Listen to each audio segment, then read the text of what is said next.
Hello, Bengal fans, and thank you for tuning in to another episode of Bengals in Paradise. I am your host, Chatham Scott, and today's video I'm going to be discussing all of the defensive line prospects that the Bengals have met with today at the Scouting Combine, and I will basically be giving a breakdown on who I think would be perfect fits out of that group when it comes to playing for the Bengals. But before I break down all that, if you guys please like my content, can you please give this video a thumbs up and subscribe to my channel? Thank you to everyone, greatly appreciated. Now, let's get into today's video. Today, there was a lot of names that were out there that met with the Bengals today. Amongst the top names that had a meeting with the Bengals was Shamir Stewart and Nick Scorton, both from Texas A&M. James Pierce Jr. from Tennessee. Mike Green from Marshall. Got Mikael Williams from Georgia. And Walter Nolan, defensive tackle from Ole Miss. Now, when I seen all these names that were linked to the Bengals, that they had formal meetings with the Bengals, I got very excited because some of those names that I just mentioned are some of my biggest draft crushes when it comes to this year's draft. And when I seen that, shout out to Malik and Daniel for getting all the scoops and asking the questions on if they met with the Bengals or not. So big shout out to them, by the way. But when I seen that the particular names that I'm very interested in, and they talked with the Bengals today, like I said, I was very happy, very pleased that they did so, because it just shows that not only are they interested, but they're just trying to get to know the character of the player. They're trying to get to know the prospect. So when I seen these names, I was really happy when that occurred. Now, when it comes to those particular names, my biggest draft crushes when it comes to the defensive line, in no particular order, would be Mike Green from Marshall, James Pierce Jr. from Tennessee, and Walter Nolan from Ole Miss, defensive tackle. Those three guys in particular are my crushes, my dream scenarios that hopefully one of them lands to 17 for the Bengals to select. And a tier below, I'll probably go Nick Scorton, Texas A&M, and the tier below I'll go for the rest of the guys. And the reason why I'm tearing them like that is because this year it needs to be all about production, stats, what they're showing, what they're putting up on the tape. Time and time again, Bengal fans, we all know this, but especially now when it's a win now mode, championship window is right now, we can't afford to be drafting players that you're going based off of potential, or they're athletic, they have a really high athletic score but they didn't produce anything at the college level. We need players that shown time and time again that they can put up the stats and have big time success, so that it'll show a better way to translate on that to the NFL. Like Mike Green, he was a monster this season in Marshall. He had over 15 sacks, and the stats just show that he's a productive player, and I think it will translate very well into the NFL in what he's doing.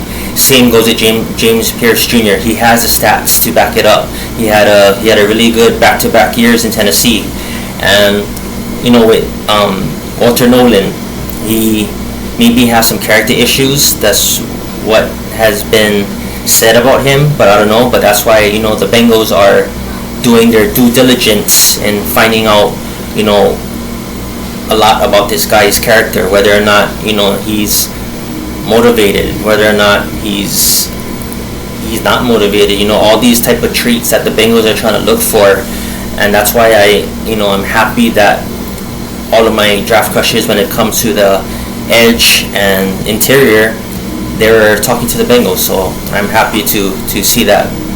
But that's why with Walter, James, and Mike. That's why they're like on the top of my list, top of my board, is because they shown that they can produce at the college level, and hopefully that will translate much better into the NFL rather than just banking on someone's potential and not really producing the stats. And it's really like a red flag, like a gamble if you bring them on board to the NFL level, because you don't know how they're going to translate.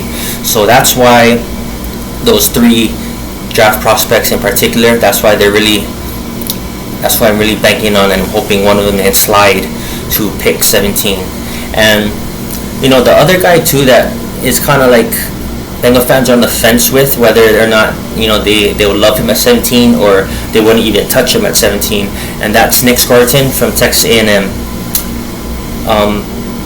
Truly, I wouldn't be mad at the pick. I would actually like the pick, because when he transferred to Texas A&M, I get it, he only had 5 sacks this year, but maybe it was because the way they were using him down in Texas A&M. I don't know, maybe their scheme wasn't a correct fit for what Nick his style is, because the previous season when he was at Purdue, he had 10 sacks. So it's not nothing. He showed that he can produce at a big time level. It was just, was Texas A&M using him wrong? Was their scheme not a match for Nick? So I look at that as an outlier. I think Nick Scorton can be a game changer. So I wouldn't mind that pick. He's a tier below those 3 names that I just mentioned, and he showed the stats. He has the stats to back it up. But people are going to be questioning, why the drop off, why the dip, why did you go from 10 sacks at Purdue to this season you only had 5 at A&M? So that could have been a whole bunch of things, whether it was on Texas A&M, whether it was on Nick, I don't know.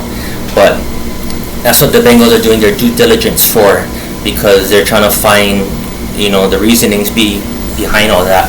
But I truly believe that Nick Scorton could be a difference maker if he was selected with the 17th pick. And like I said, he would not be my first pick, but I would be okay with the pick. I'll be happy with the pick, but he's not my first choice. Like I said, Walter, Mike, and James are, when it comes to the defensive line, they're my top tier, the holy grail at pick 17. And the other thing when it comes to James Pierce Jr. and with Walter Nolan, there's reported that there's character issues with those two. So like I said, could that possibly make them slide on draft day? I don't know. But if teams see that that the character issues was not as bad as they thought it'd be, or they got to know like the real person when they had their interviews with that team, and they know that they wouldn't be a distraction or they wouldn't be a problem, it will be a home run pick, I believe, for the Bengals, because Walter and James, I feel, would be game changers like right off the bat as rookies, and that's what Bengals needs, especially for the defensive side of the ball. They need game changers like immediately. We need difference makers, people that can wreak havoc, people that can cause turnovers on the field. We just need that true game changers. That's what we've been lacking on, the turnovers and just getting, putting the offense back on the field, like just stopping on third down. There's just so much things, and I feel with Walter and James Pierce, they would make a dramatic difference even as rookies on the Bengals defense. We've seen, I'm not trying to compare, but we've seen, with rookies, they make a big impact, like with Philadelphia Eagles. They won the Super Bowl this year, and big part of that was because of their rookies. They drafted Quinyon Mitchell, and they drafted Cooper DeJean, and look what they did. They balled out. They had a heck of a season, and it just goes to show that rookies can make just as big as an impact as a veteran player. So I truly believe that with Walter Nolan and James Pierce Jr., they can make definite impact right away, immediately from the get-go. And like I said, I would love if they were there at 17. And same goes with Mike Green. I'm in love with Mike Green. When I watched his film the first time, I was just in awe. Like he's he didn't test yet, but you can just tell like he's an elite athlete, and you just see the quick first step, the burst that he has, and he's undersized, and that's what I hope Bengals will do, especially when it comes to this season, is just breaking the mold, breaking the trends. We all know Bengals have a particular way when looking at defensive ends or edge rushers. They like them big. They like them 6'4", 6'5", weighing 260, 270 pounds. But when you see in the Bengals meeting with Mike Green today, that just shows like, okay, maybe they're trying to change their stripes, and they don't care about how big they are, how heavy they are. Do they care about if they're a game changer? Are they gonna make an immediate impact on Sundays when they play teams? So I hope that Bengals are looking at it that way, and like I said, they're breaking the mold and just adapting to what other teams are doing. It doesn't care about they don't care about size. They just care about, as long as you're a dog, you're gonna hunt, and you have that quick burst of the ball, and you just make immediate game-changing plays. And I feel like with Mike Green, he's like the perfect example of that. I feel like if he was to play alongside Trey Hendrickson, that's just a nightmare for opposing teams. Can you imagine Trey Hendrickson on one side and Mike Green on the other? Ugh, man, to me that's just deadly, and I would love that combo. But the only thing that's kind of like holding back is because there was a report out there with Mike Green that there was some sexual allegations that was towards him back in the day. Now, I don't know who reported that, and nobody knows if it's true or not, but that's a big red flag, because if we do find out that it was reported that, and it was like a real report that he really does have those allegations against him, that's a red flag. And unfortunately, I think the Bengals would clearly just cross him off the list if he was found guilty to those charges. But time will tell. But you're innocent until proven guilty, and if those allegations are false, like I said, Mike Green is definitely a game changer. And if he were to somehow make it to pick 17, I feel like Bengals should just run to the podium and select him, or Walter or James for that matter. But those three guys in particular are just my draft crushes, and I just have that that feeling like they would make that immediate impact that the Bengals so desperately need when it comes to the defensive side of the ball. And so that that'll be like the perfect draft fits when it comes to the Bengals. It'll be Walter Nolan, James Pierce, and Mike Green. To me, those three guys in particular are not only my draft crushes, but I just feel like they'll be perfect fits when it comes to the Bengals defense and what Al Golden is trying to incorporate to the defense. And with that being said, time will dictate how they look at the draft, because everything comes with matters when what they do in free agency. Like if they make a splash in free agency, like on an edge rusher, I could see them leaning towards drafting a interior, or vice versa. If you see them making a splash, like say if they sign Milton Williams from the Eagles, I could see them pivoting to trying to draft an edge rusher. So it really, like, the free agency is a big deal. So that's why when I always post on my X, I just kind of tweak different scenarios, like Bengal fans, how would you feel if this was your starting defensive line, or how would you feel if we signed this particular player, such and such. But like I said, it all matters what they do in free agency, because that, I truly believe that's how they'll dictate the draft. Now, my philosophy is always, sign for need, draft best player available. But like, say if they make a splash at defensive end, but don't really address the nose tackle or defensive tackle position in the free agency, you kind of know where they're gonna go in the draft, and that's gonna be drafting a defensive tackle really high, possibly the first round even. That's why I bring up Walter Nolan. But time will tell what they do. I am like for certain that Bengals are gonna address defensive line in free agency, but it's just like the very like technical side of, are they gonna sign one edge rusher and one defensive tackle? Are they gonna sign two defensive tackles and one edge rusher? Are they just gonna sign one defensive end?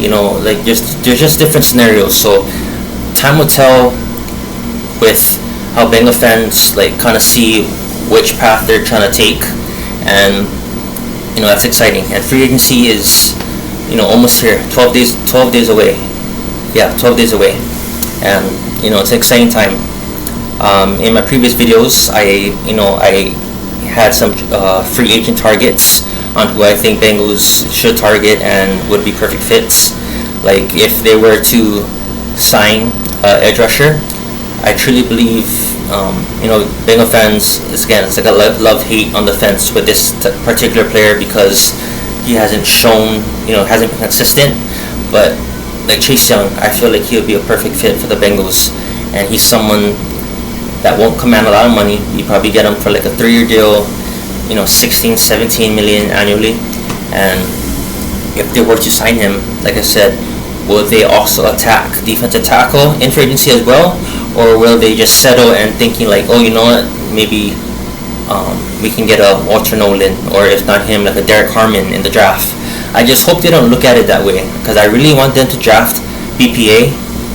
But if James Pierce Jr.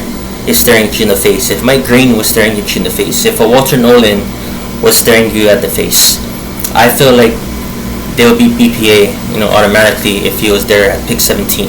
So I want them to just aggressively just attack the trenches, like just keep hitting on defensive line, especially like signing a bunch of, not signing a bunch, but you know what I mean, like signing a quality defensive end, signing a quality defensive tackle, and don't stop there. If the BPA happens to be defensive tackle, then don't hesitate. Just draft that if he's the BPA. I want them to like just aggressively attack the trenches, because Bengal fans, how many times, like how many years have you been just so frustrated with trenches always being a need, but for whatever reason, it's still a need.